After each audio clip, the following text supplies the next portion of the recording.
Good morning students, मैं ममता सिंह आप लोग की हिंदी टीचर। और आज हम लोग व्याकरण पढ़ेंगे। कक्षा 7 का चैप्टर 6 पढ़ेंगे। संधि।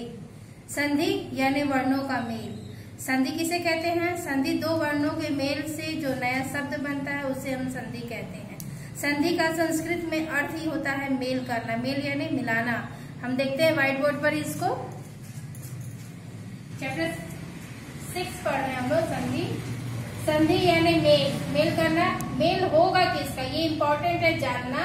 संधि में दो वर्णों के आपस में मिलने की प्रक्रिया को हम संधि कहते हैं। किस तरह से ये प्रक्रिया मिलता है, यानी जो पहला वर्ण होगा, यहाँ ध्यान दीजिएगा, ये जो पहला वर्ण होता है और दूसरे वर्ण की आवृत्ति, यहाँ पर देखेंगे, देख लीजिए, ये पहला शब्द है और ये दूसरा शब्द है। ठीक है।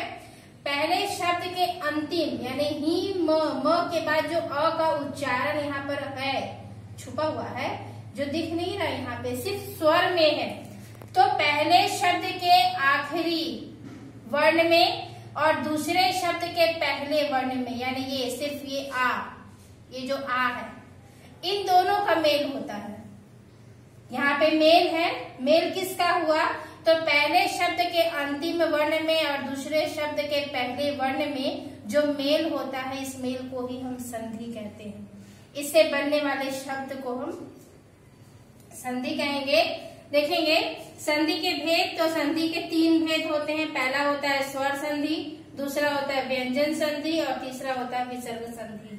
इसको सविस्तार हम लोग पढ़ेंगे। पहला पढ़ेंगे स्वर संधि के बारे में। इस तरफ देखिएगा। स्वर संधि किसे कहते हैं?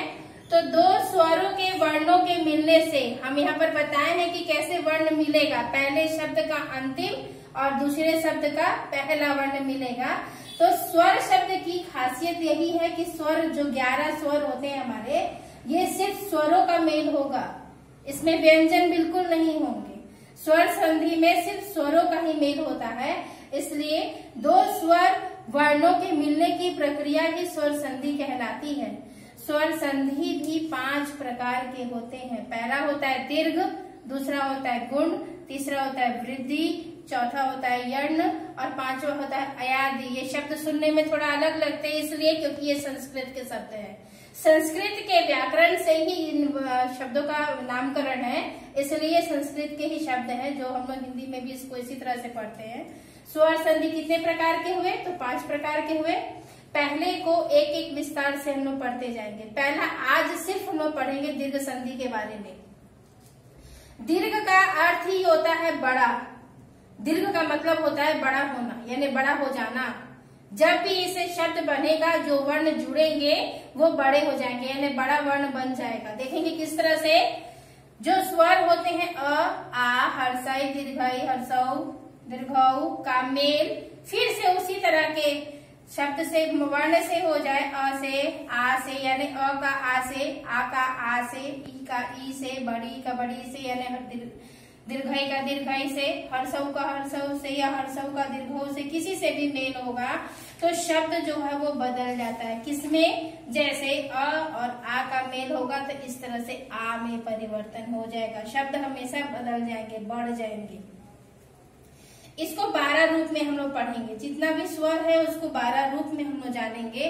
पहला रूप है अ का मेल अ के साथ। यहाँ पे देखिए दीप लिखा है। दीप में अ यहाँ छुपा हुआ है और अ यहाँ पर लिखा हुआ है अवली।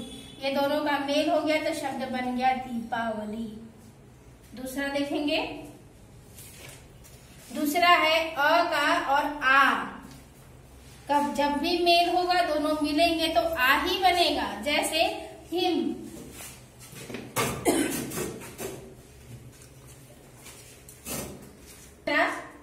अ में आ का वर्णों का मेल, जैसे हिम लिखा हुआ है, हिम के अंतिम में अ का उच्चारण है और आलय में आ है। आ, इन दोनों को जब मेल करेंगे तो बन जाएगा हिमालय। आ के साथ अ का मेल करेंगे, जैसे विद्या, ये आ है और यहाँ पे अ लिखा हुआ है, दोनों का मेल होगा तो बनेगा विद्यार्थी। आ के साथ आ का मेल होगा तो आ का ही निर्माण करेगा। जैसे सेवा में आ लगा हुआ है, आश्रम में आ लिखा हुआ है, दोनों को मेल करेंगे तो बनेगा सेवाश्रम। यहाँ पे आ गया। हर्षई के साथ हर्षई को मिला देंगे तो दीर्घई का ही निर्माण होता है। जैसे बड़ा बढ़ जाता है, यहीं पे देखिए दीर्घ हो गया, बड़ा बन गया। मुनि के साथ छोटी है यानी हर्षऊ है, और इसके इंद्र में हर्षऊ है। लेकिन जब भी शब्द बनेगा तो मुनीन्द्र बनेगा, इसमें बड़ा दीर्घई की मात्रा आ जाता है। ये जो है परिवर्तन हो जाता है। यहाँ पर हर्षई की मात्रा जो है वो दीर्घई की मात्रा में चला जाता है। हर्षई की मात्रा और दीर्घई की मात्रा को कभी भी मेल करेंगे तो दीर्घई की मात्रा ही बनाएगा। जैसे गिरी, गिरी में हर्षई की मात्रा है और ये दीर्घऊ की मात्रा है ईस, दोनों का मेल हुआ बनेगा गिरीश। यहाँ मात्रा में परिवर्तन हो गया। दीर्घई और दीर्घई को मेल करेंगे तो दीर्घई ही बनेगा। जैसे नारी जोड़ इंद्र तो नारिंद्र, यहाँ पे देखिए रजनी जोड़ ईस तो रजनीश। अब देखिए ऊ है हर्षऊ दीर्घऊ, ये ऊ की मात्रा में छोटी ऊ और छोटी ऊ को मिलाएंगे तो कभी भी मात्रा जो दीर्घ हो जाएगा यानी ये बढ़ जाएगा। देखिए ऊ की मात्रा यहाँ पर है और ये ऊ है, दोनों को मेल करेंगे तो ये बड़ी ऊ बन जाएगा यानी कि दीर्घऊ बन जाएगा। हर्षऊ और दीर्घऊ को मिलाते हैं तो दीर्घऊ ही बनाता है। जैसे यहाँ पे हर्षऊ लगा हुआ है मात्रा, दीर्घऊ लिखा हुआ है, दोनों को मिला देंगे तो मधुर्मी बनेगा यानी बड़ी ऊ की मात्रा में चला जाएगा।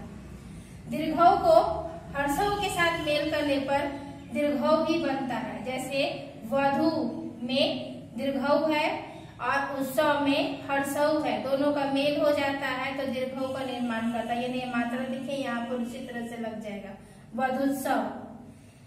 दीर्घऊ और दीर्घऊ का मेल करते हैं तो दीर्घऊ का ही निर्माण होता है। जैसे भू, भू में बड़ी ऊ की मात्रा लगा दीर्घऊ, और ऊर्जा में दीर्घऊ का मात्रा लगा हुआ है ऊर्जा, ऊर्जा बनेगा ऐसे शब्द आपका।